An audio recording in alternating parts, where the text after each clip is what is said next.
Good afternoon and welcome.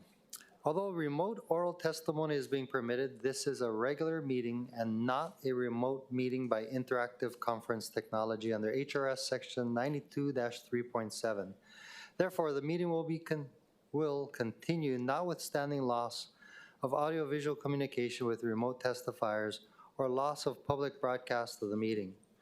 Members of the public will be allowed to provide oral testimony on all items on the agenda after in person in the council chamber or remotely.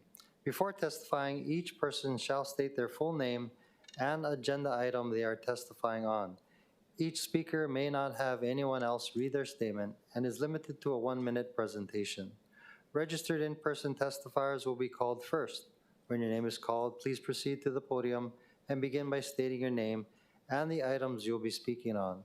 When I call for anyone who has not registered to speak in person, please line up to the front, to the right of the podium, and when it is your turn, proceed to the podium. Begin by stating your name and the item you're speaking on. All persons who have registered to testify remotely by video conference or phone will then be called. When your name is called, please monitor your screen and activate your audio feed when prompted. When I call for anyone else standing by remotely, please utilize the Zoom raise hand button to indicate your desire to speak. The following are some friendly reminders and tips. Video conference from a quiet location if possible. If you are also watching the proceeding on Olelo, please mute your device at the time you are called to testify. When the timer on the screen reaches 0, please conclude your remarks promptly. For those who are joining us by telephone only, I will identify you by the last 3 digits of your phone number. When your number is called, press *6 to unmute yourself when prompted. Written testimonies, including the testifier's address, email address, and phone number, will be available to the public as described on the posted agenda. As a courtesy, please turn off all cell phones for the duration of the meeting. The following items were not posted on the agenda for consideration. On page 4, proposed FD1, amendment to Bill 40, 2022 CD1, submitted by Councilmember Kia Aina. Also on page 4, proposed FD1, amendment to Bill 40, 2022 CD1, submitted by Councilmember Dos Santos Tam. Copies are available at the clerk's office downstairs in room 203. I'd like to call the meeting to order. Councilmember Tupola is excused for the meeting. Mr. Clerk, please call the roll. Councilmember Cordero? Here. Councilmember Dos Santos Tam? Here. Councilmember Kia Aina? Here. Councilmember Okimoto? Present. Councilmember Say? Councilmember Talba? Councilmember Tupola is excused. Councilmember Wire? Here. Chair Waters? Here. Mr. Chair, there are 7 members present, 2 members are absent. Thank you. We now move to the order of the day on page 3 of the agenda. For consideration, Vice Chair Kia Aina. I move to adopt Council Communication 155 as the findings and recommendations of the Council. Second. It's been moved and seconded. Councilmember Kia Aina. Council Communication 155 is the final report of the investigative committee established by Resolution 23-40 CD1 to consider certain matters relating to real property taxation. The report was presented by the committee at the June 7, 2023 Special Council meeting and pursuant to HRS Section 92-2.5B1, deliberation and decision-making on the report were deferred until this meeting. Thank you very much, Mr. Clerk. I'd like to call on registered in-person testifiers first. I believe we have Theodore Ted Cafalas present. Aloha, Mr. Cafalas. Oh, I have you down for Bill 37 and Bill 40, sorry. Would you like to testify on the report from the Permitted Interaction Group? I think I'll touch on it in my testimony later. Yes, I will touch on it some on my testimony later today, but for the record, Ted Cafalas with Grassroots Institute, speaking on the PIG, the Permitted Interaction Group. I do hope that the council, looking forward, takes a closer look at some of these property tax issues. There's a valid concern surrounding long-term renters, and that a lot of these property tax increases are going to get passed along to them in the form of higher rents. So we do think that the council should consider excluding long-term renters from the residential A class to prevent this situation. So specifically Bill 25. And also the council can also take a look at potentially creating a long-term renter class. And I believe those are in Bills 24 and 27. So we appreciate that. Also, we are going to be talking about some home exemptions today and some low-income tax credits. We do believe that the best way for future relief is to index this to inflation so that the council doesn't have to come back to the table and go through these lengthy negotiations every time that there's an assessment increase. Thank you. Thank you very much. Members, any questions? Councilmember Wire. Thank you, Chair. Yeah, just quickly, and we can talk story more about it later, but was curious if you have any preference or insight on defining long-term renters or defining that class in the type of lease or property. I think it would be a 12-month lease in that situation. So, or, showing a month to month has been 12 months in some capacity. But I think doing a 12-month kind of time limit is something that's somewhat standard and is something that we've seen proposed in these bills. Okay. Would you be opposed to being a shorter than 12-month lease? No, I think the 12-month is the right way to go. I think either way, at least in a way to address the long-term renters, because right now, I mean, as a renter myself, you have a lot of properties that are butting up to that $1 million range in that residential A. And these aren't extravagant homes. These are just normal average homes. So to be able to kind of pull those out and tax them as if they are residents is probably the right way to go in our opinion. Okay, no, I appreciate that. I just sometimes think maybe 12 months would be a little overburdensome given just how the market goes and maybe homes go out of, the inventory for repairs. You might have people move out, move in, and having that 1-year lease executed at the beginning of the year might leave out a lot of folks that would otherwise benefit. And so that's just why I was asking. I appreciate that. Thank you. Any further questions for Mr. Cafalas? Councilmember Say. Yeah, Mr. Cafalas, has there been any discussion at the state level for a renter like Mr. Calvin Say paying, let's say, $12,000 a year, $1,000 a month on my rent, and then having the state legislature look at it that if I apply for a personal income tax deduction by showing my receipt that I did pay the $12,000 and I would like to get maybe a 5% tax credit. Have that discussion occurred at the state legislature? Because for the county, it's going to be awfully difficult because we're not dealing with personal income taxes, but more real property tax that is basically owned by that owner, right?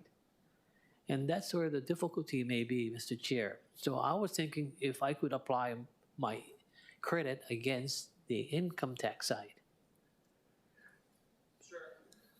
I can't speak for what's happening at the state level, but I do know that there's other localities that have pretty in-depth communication with each other. So, for example, Boston, and I mentioned the Boston model in my testimony.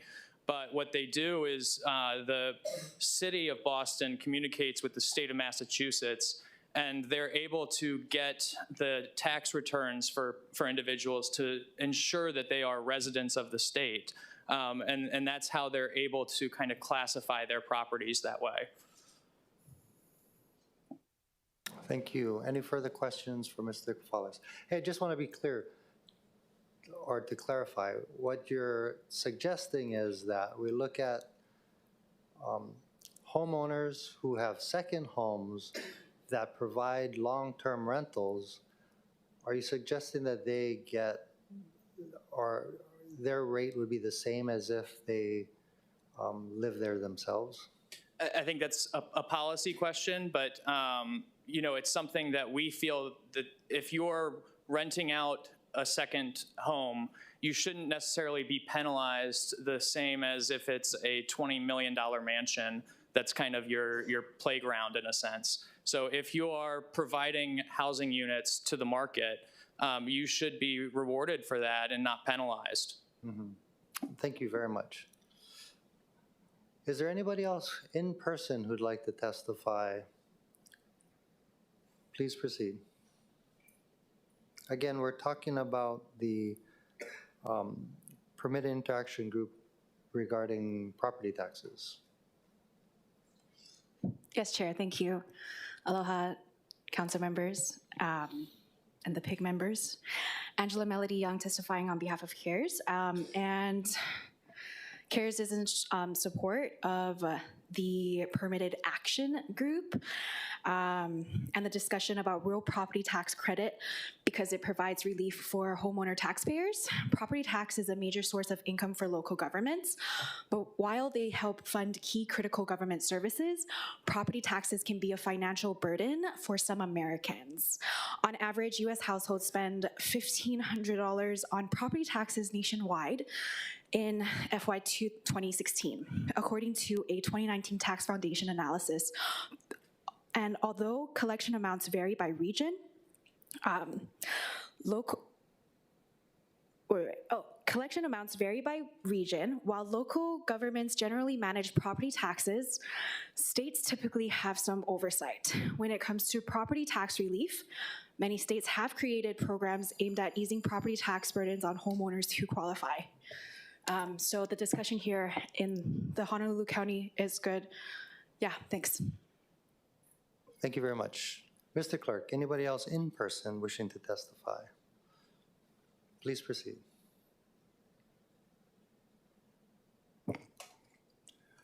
I'm opposed to all property tax and all taxes in Hawaii.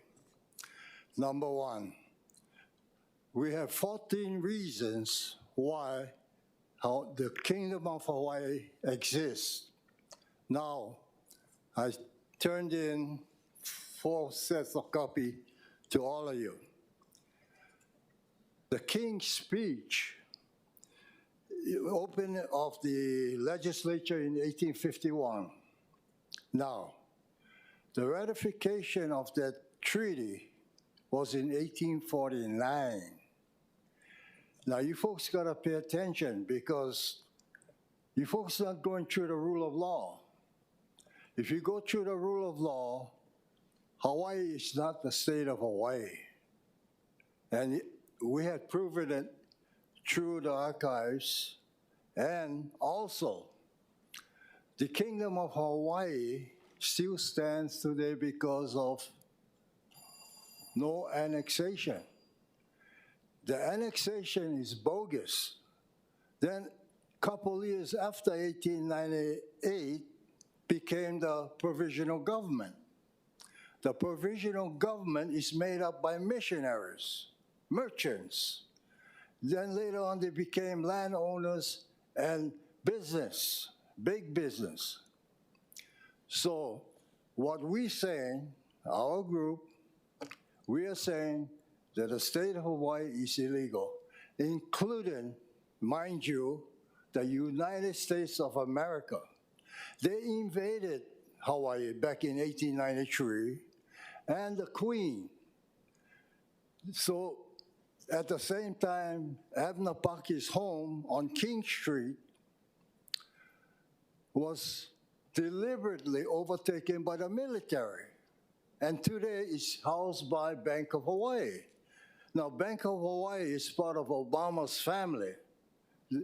And, you know, this whole concept relates to only the Kingdom of Hawaii.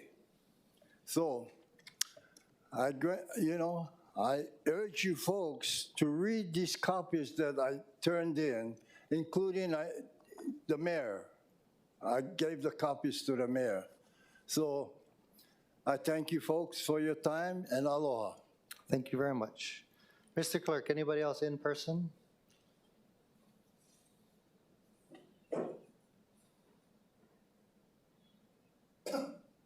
Excuse me, if I have a hard time reading this, it's my glasses that I don't have.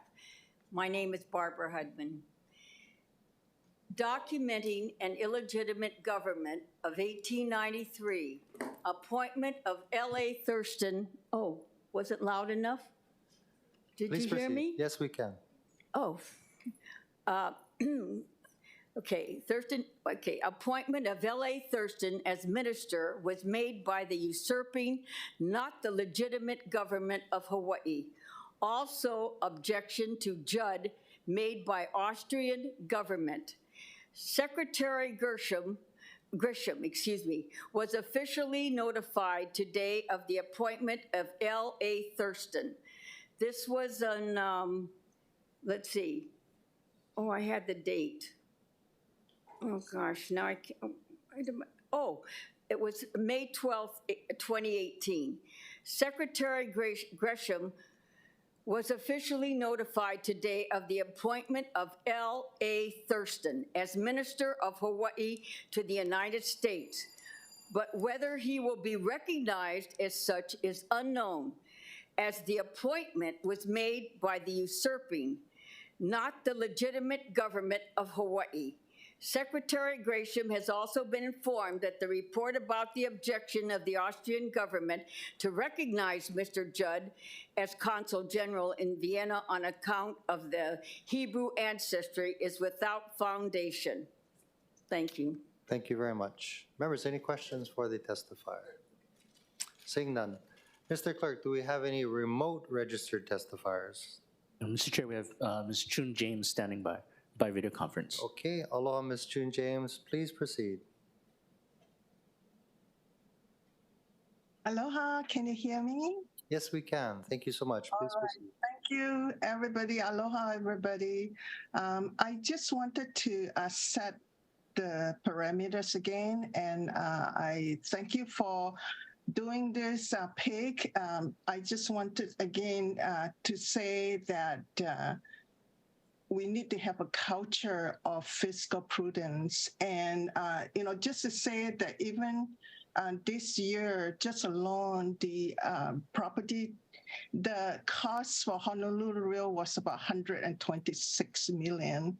So we really need to look through everything and cut the pork out and see what is needed and what is not needed, because for sure property tax is going to keep going up.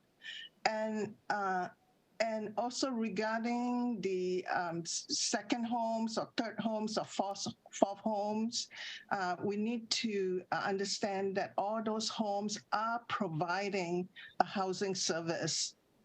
And certainly they need to be helped. In fact, a lot of property owners that I know are renting to renters over the 12 year. They could have been renting there for over 10 years or 12 years rather than 12 months. And certainly they should be incentivized.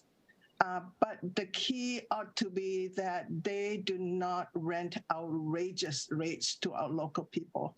And I will continue with the next bill. Okay. So, yeah, thank you very much. Thank you. Members, any questions for the testifier? Seeing none. Mr. Clerk, are there any other additional remote testifiers? Mr. Chair, there are none. Thank you very much. Members, we're in discussion. Seeing none. Any objections or reservations? Noting no objections or reservations, Council Communication 155 has been adopted as the findings and recommendations of the Council. Turning to the top of page 4, third reading. From the Committee on Budget, Councilmember Cordero. I move that Committee Report 75 be adopted and Bill 37-2022, CD1 as amended, pass third reading. Second. It's been moved and seconded. Councilmember Cordero for the explanation. Bill 37, CD1 relates to real property taxation. Thank you. Mr. Clerk, turning to our in-person registered testifiers, Theodore Kafalas.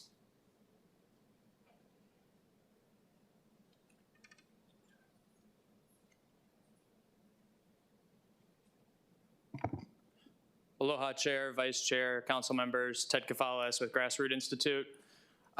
So speaking on Bill 37, this bill essentially makes it so that somebody making about $80,000 a year, their maximum tax bill is $2,400. We support increasing the eligibility, this $80,000 increase to the tax credit to assist the low-income folks. So this circuit breaker for low-income households, just historically, has not kept up with inflation. It was last increased back in 2014. It increased from 50,000 to 60,000. Just to give you a sense of what that number was back then, in 2014, 80% of AMI was about $61,000. Today, that same 80% AMI is $83,600. So we believe that this doesn't quite get us there, but it gets us really, really close, and that's why we believe that the income limit should stay at that 80,000 and not be dropped down to 70. Just real quick, we do think that Honolulu should try to raise awareness of this. Last year, there were only about 3,200 homeowners that applied for this exemption. So we need to make more people aware of the kind of breaks that are available to them. Mahalo. Thank you very much. Members, any questions? Councilmember Kiai. No questions, but Chair and Ted, I just wanted to mahalo you for bird dogging, not just this bill, but other bills throughout this process. And with regard to educational awareness, it's clearly important to us. And one of the reasons we're actually having this meeting today is because notices will be going out, and we couldn't wait to July 12th. And so your point is well taken, and we're hoping that the mayor will expeditiously pass this so that we can start notifying taxpayers, and whatever advocates and those out there who are listening to could do to help in spreading the word, because $20,000 is a significant increase. And so separate from the fact that a lot of people who were only earning $60,000 or less were unaware of it, I can imagine that the number of people for $80,000 or lower is going to increase. And as a result, we need to get the word out. So thank you. Thank you. Members, any further questions for Mr. Kafalas? Seeing none. Thank you, members. Angela Young, followed by B.A. Alexander.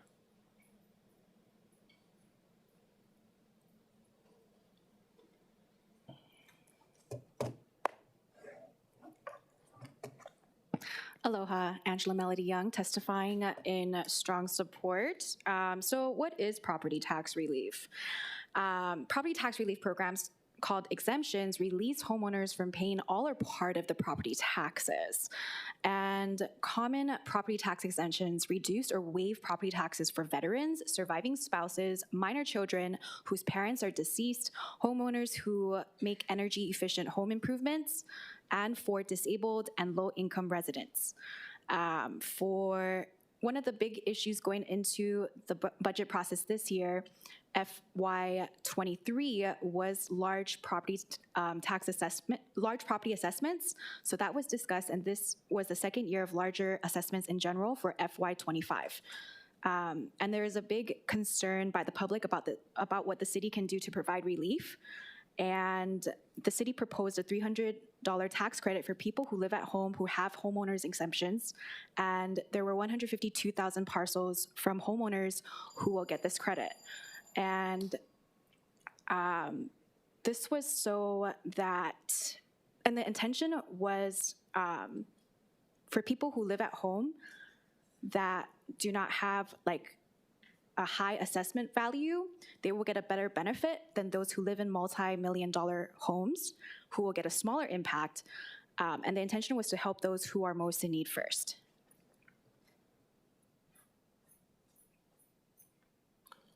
Thank you very much. Members, any questions for the testifier?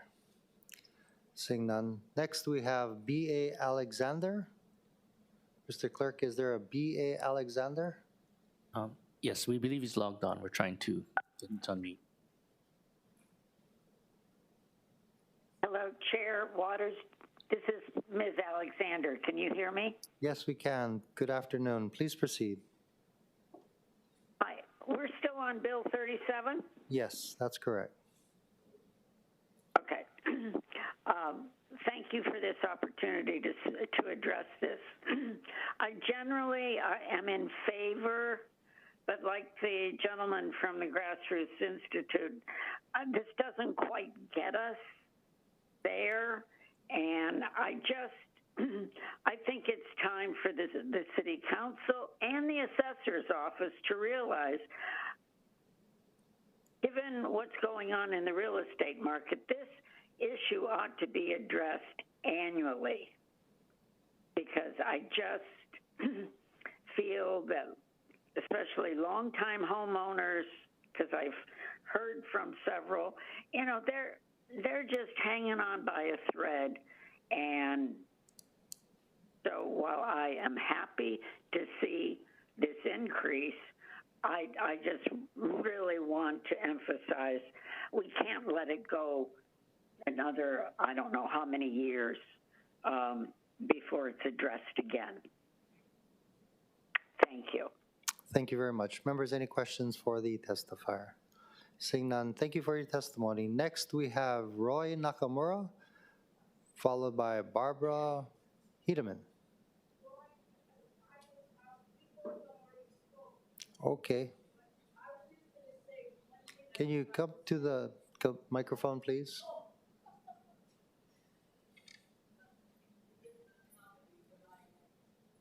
Excuse me.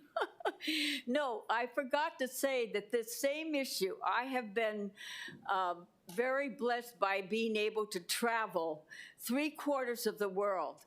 And this issue has come into many countries that I have been. It's the same issue. The country is trying to defend themselves against the United States, the British. So I just thought I'd share that. Thank you very much. Because it was very interesting. Next, we have Chun James.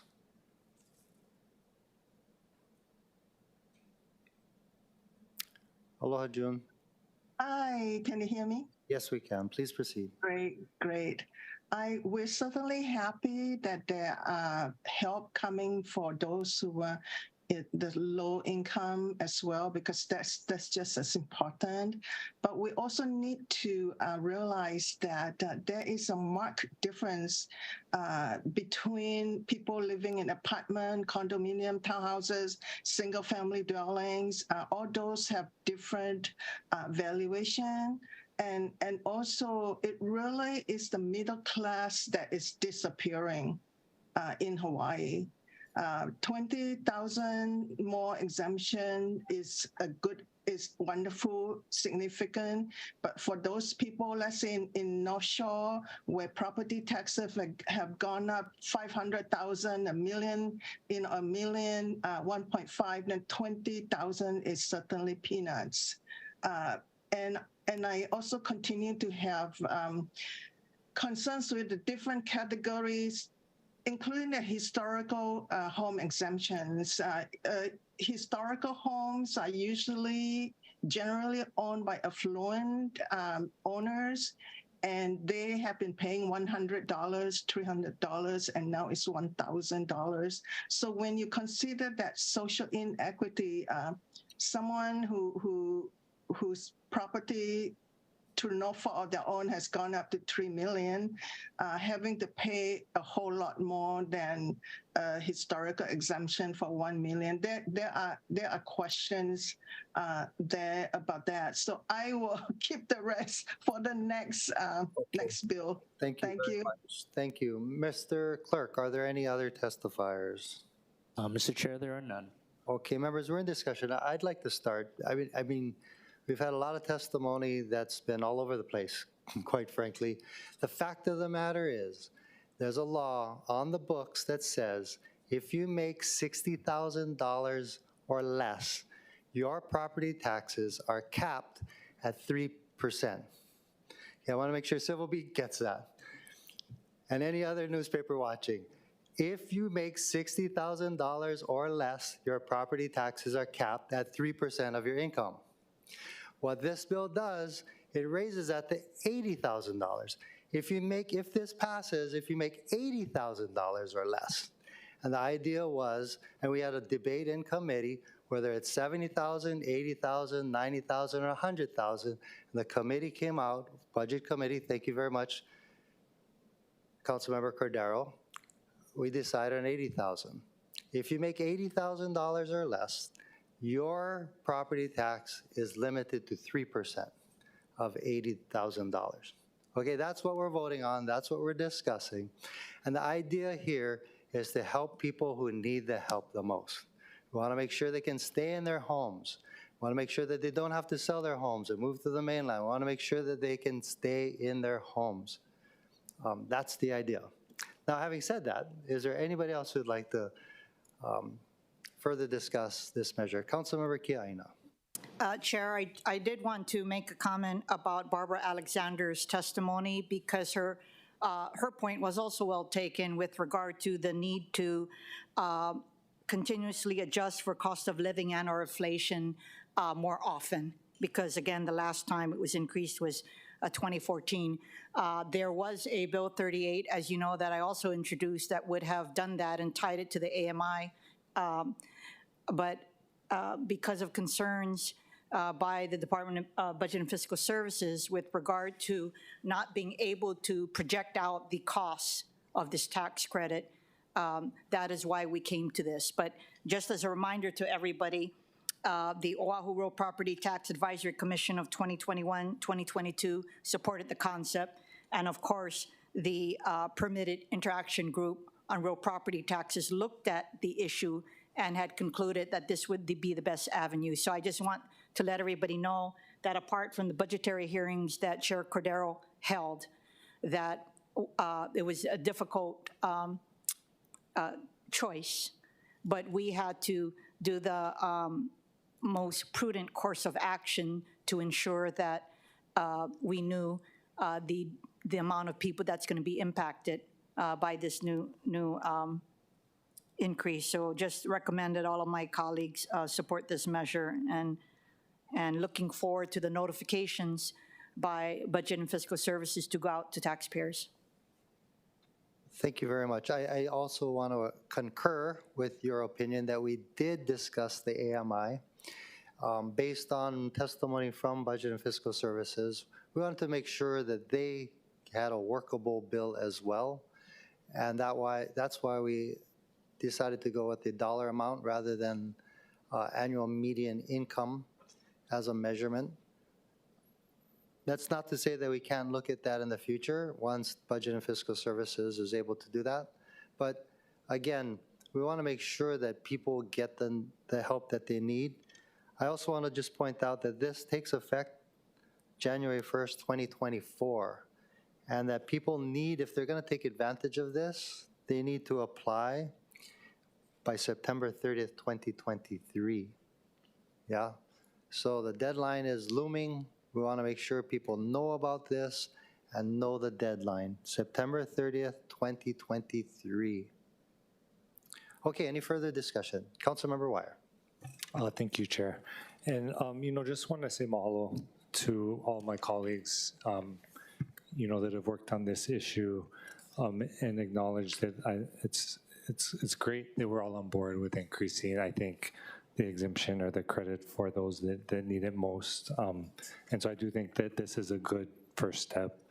Just wanted to note a household of two in Hawaii would be considered lower moderate income if they're making $83,000. So that would be, a young couple, a young couple with one child would be considered low and moderate income if they're making $94,350. And so we definitely are taking steps, I think, to correct the law by increasing it to 80,000. Understanding that, a young couple that inherits a home, if they're each making 40 grand, that's an example of the type of family we'd be helping. Of course, a kupuna that's maybe making more, that like Ms. James said, is living in a home on North Shore that's maybe gone up to 2 million, 2.5 million, that's maybe the same plantation home that they grew up in and hasn't otherwise changed.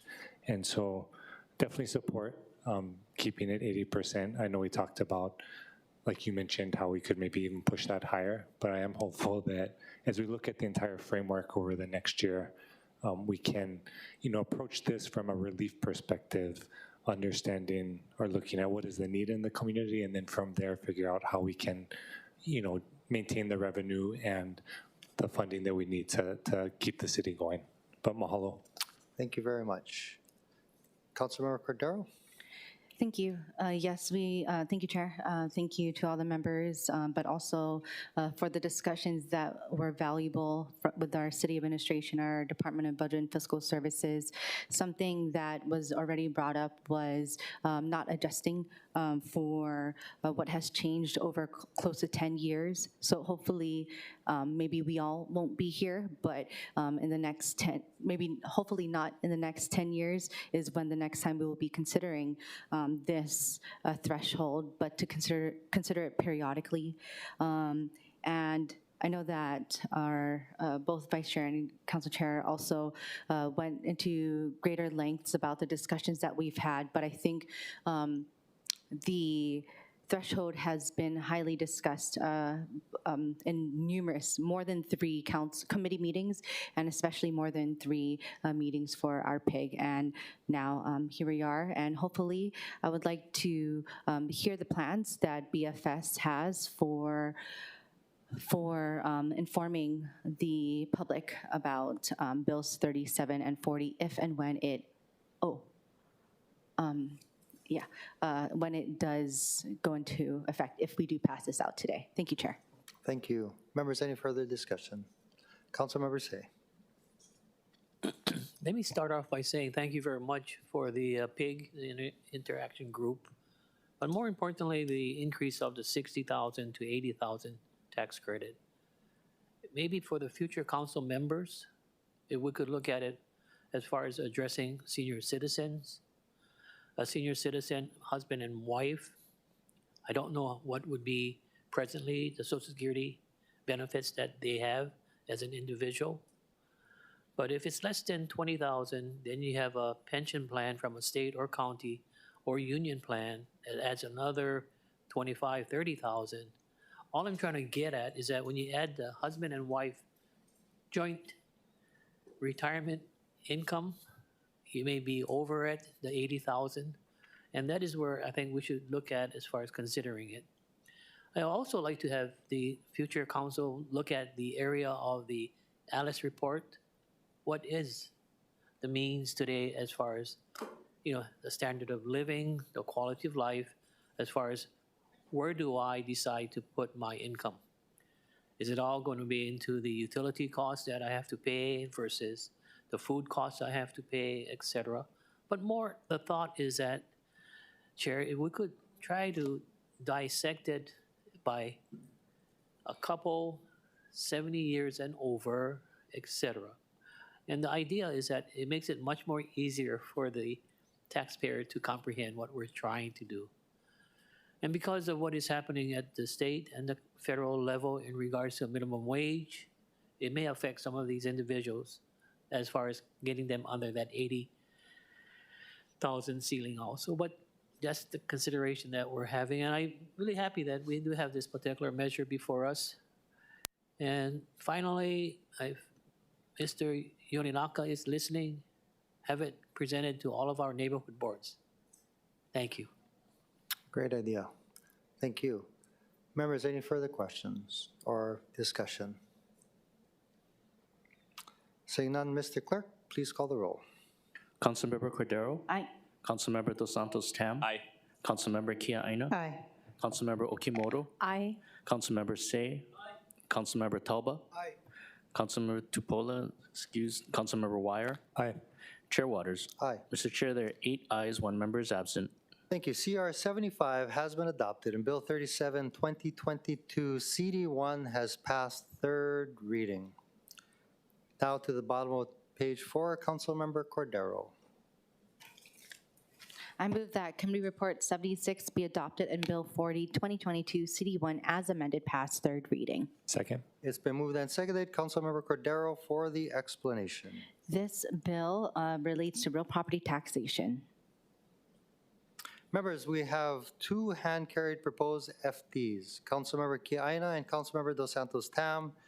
Please explain your amendments, starting with Councilmember Kia Aina. Thank you. My proposed FD1 specifies that the exemption applies to the total assessed valuation of the real property. It increases the real property tax homeowners exemption for taxpayers 65 years of age and older from $150,000 to $160,000, and specifies that this exemption also applies to the total assessed valuation of the real property. And lastly, it provides that the homeowner exemption for taxpayers 75 years old and older will revert to $160,000 instead of $140,000 after the maximum period of 5 years for the claim of exemption expires. And just for my colleagues, so that they understand, the underlying measure already increases the overall homeowners exemption for all taxpayers from $100,000 to $120,000. So we had postponed the consideration of the 65 years and older for a later time outside of the Budget Committee, and so therefore, that's the reason for the FD1. Thank you very much. Councilmember Dos Santos Tam, please explain your hand-carried FD1. Thank you, Chair. My proposed FD1 takes Councilmember Kia Aina's very excellent work on this and adds a new Section 3 of the bill, which amends ROH Section 8-10.4 to refer to spouse or spouses instead of husband or wife and husband and wife. Councilmember Kia Aina's version also did that, but mine adds that in a subsequent section that refers to the same definition. Thank you very much. Before taking any motion to amend, we'll first take testimony on all versions. I do have a list of registered in-person and remote testifiers, starting with Ted Kafalas.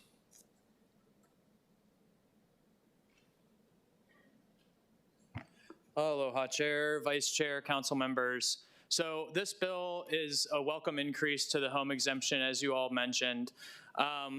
Again, just for a little history, Honolulu's standard home exemption was last increased back in 2019. So since then, we've all seen property assessment values increase exponentially. Back in 2019, the median sales price of a home was $767,000. Today, it's around $1 million. So increasing the homeowner exemption by $20,000, it doesn't fully offset the increase, but it would be close. We do want you all, I know that we've had this discussion previously, but for future discussions on this issue, to consider that Maui and Kauai have home exemptions that are significantly higher than Honolulu's. Maui stands at $300,000. They actually just raised it from $200,000 to $300,000, so they raised it a full $100,000. And then Kauai raised it, or theirs is at about $160,000. So we hope that council will continue to look at this issue in the future, but for now, we appreciate you all taking this up and look forward to hopefully having it pass. Mahalo. Thank you very much. Next, we have Angela Young.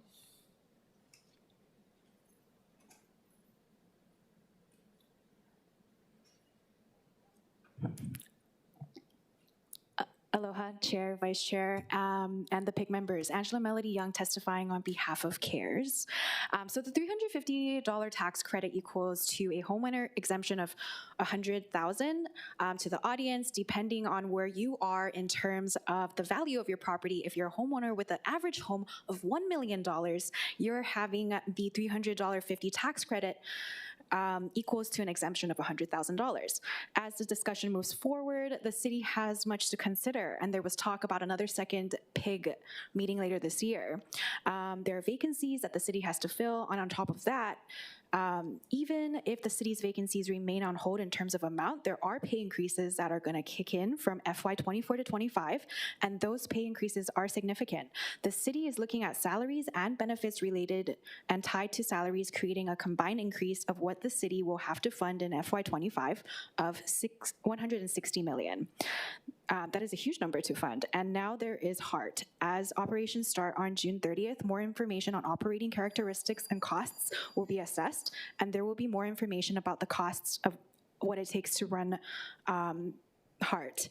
And the city's costs to continue critical government services are going to go up in the future, especially with the HART operations. And the city must consider how balance funding of the critical government services to the public and the real property taxes. For the city's real property tax credit relief programs, more information can be found from the Real Property Assessment Division's website, the RPAD division, and it's operated by the Department of Budget and Fiscal Services. Thank you. Thank you very much.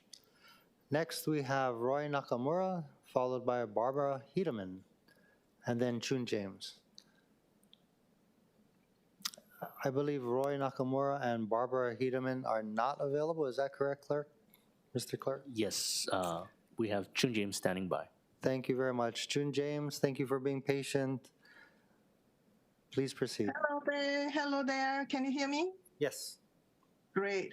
Okay, so I know you say that the testimony might be all over the place, but what at least we're trying to do is set certain parameters, right? So nobody's against that 80,000. I mean, that little increase to 80,000 for low income. But what we're saying is that the middle class in Oahu is disappearing, and people who have 100,000 income are also struggling just as much. And in the North Shore, because most of it is single-family homes, we do not have condos, apartments, and so forth.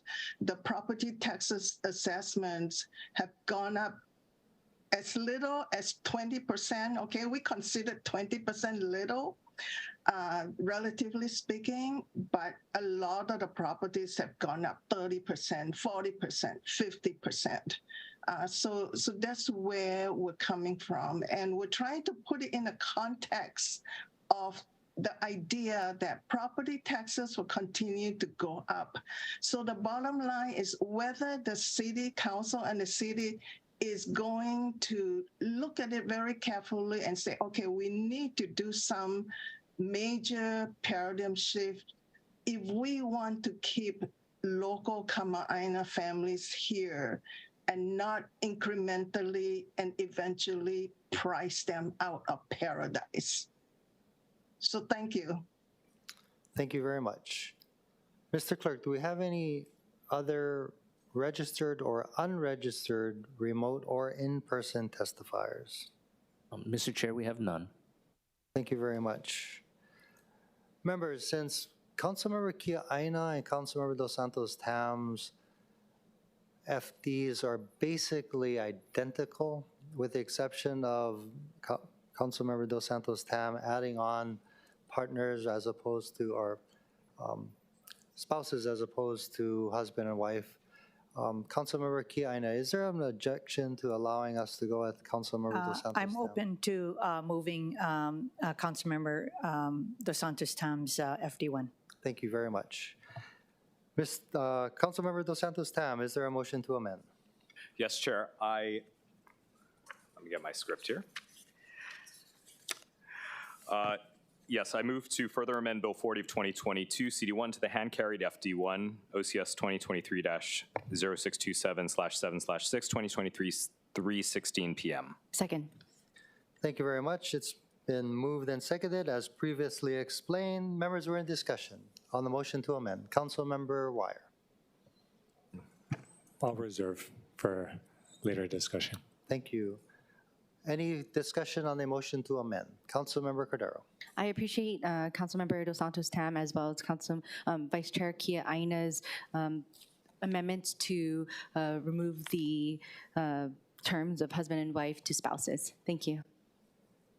Thank you. Any further discussion? Seeing none, any objections or reservations to the motion to amend?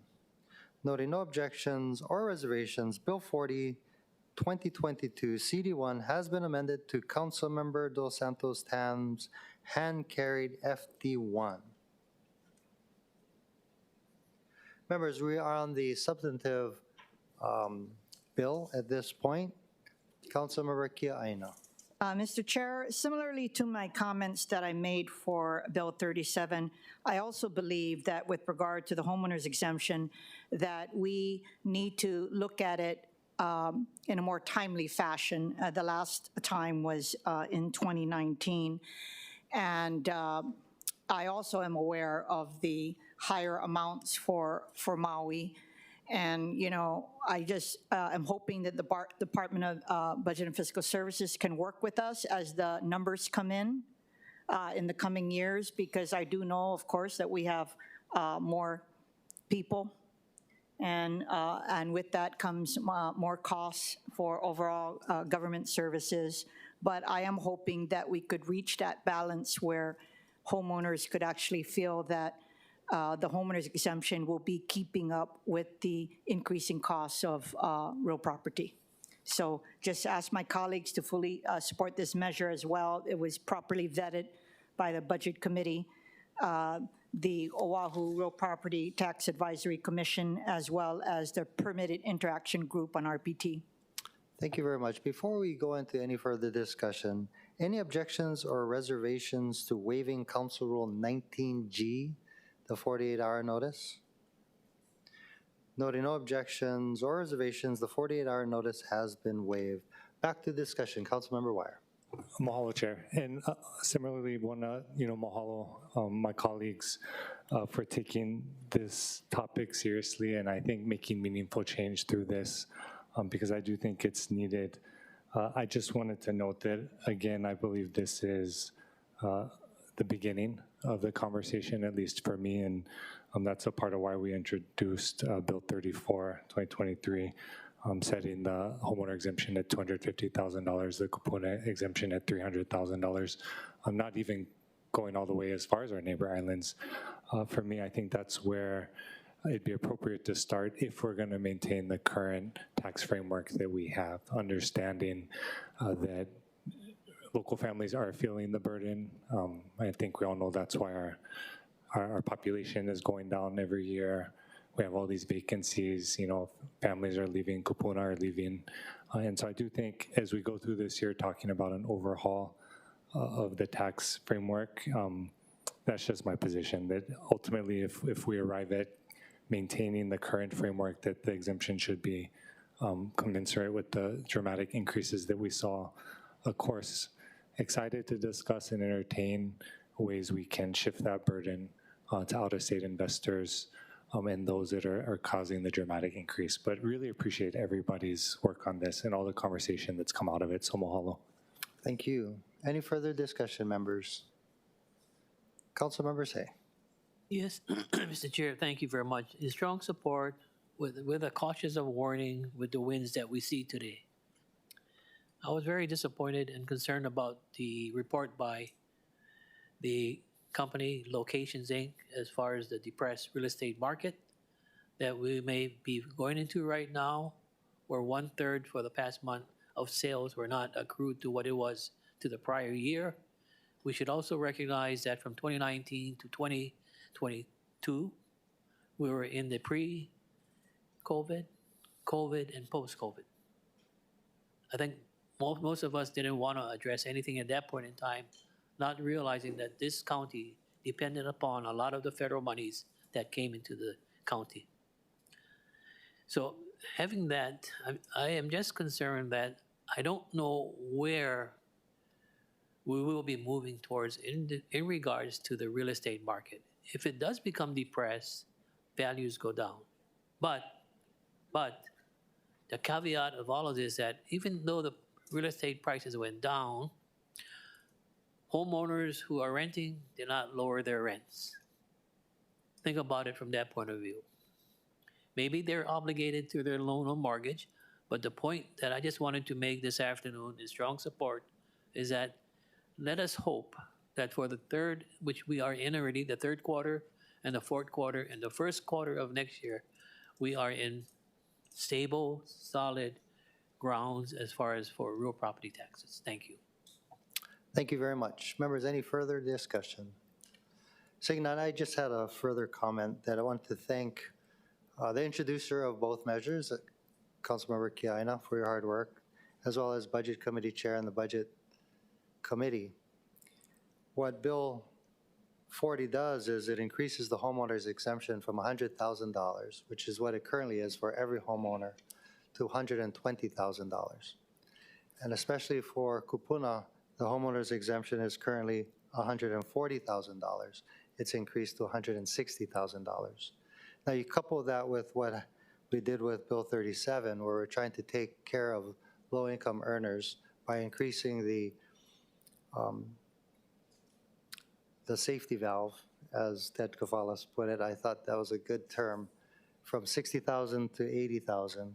Also coupled with what we did with Bill 14 that we passed last month, giving homeowners a one-time $350,000 tax credit. The council is trying, and we're listening to people who are having a hard time out there, who are paying property taxes. And we all have experienced family members who have moved to the mainland, friends who have moved to the mainland because they couldn't afford to live here. So these measures, when put together, along with adjusting our residential aid tax rate, I think goes a long way in trying to help local people stay home. Having said that, any further discussion, members?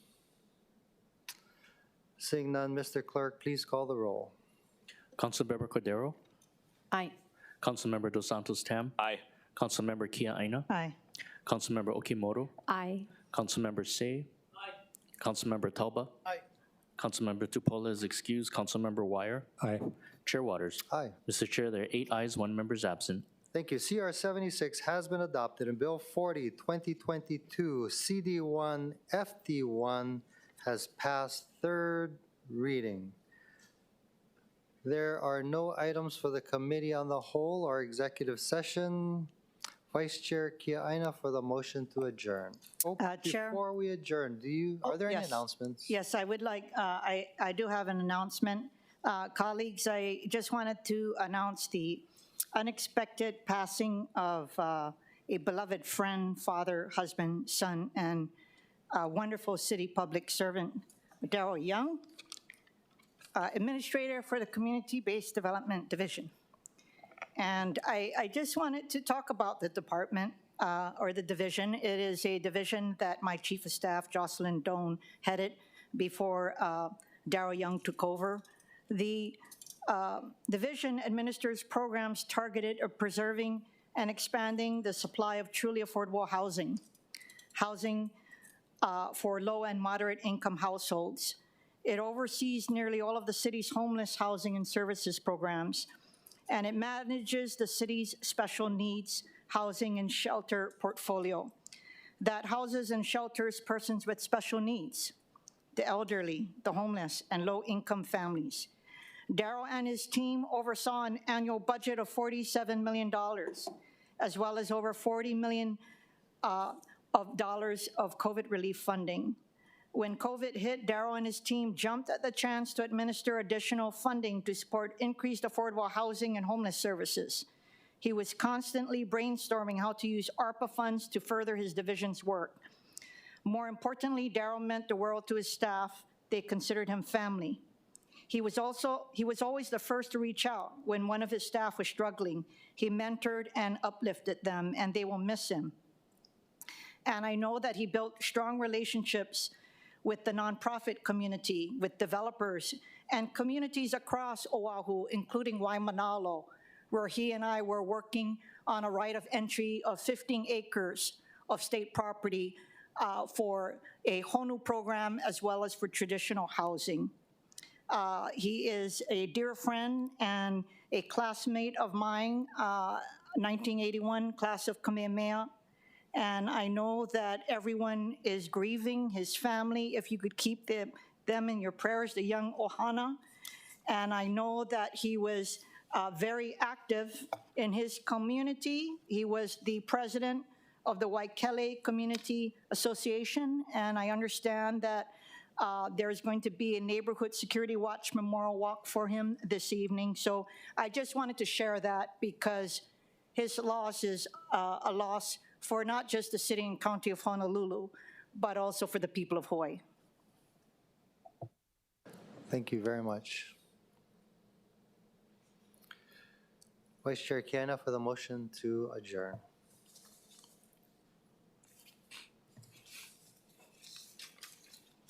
I move that the meeting stand adjourned until Wednesday, July 12, 2023 at 10 a.m. Second.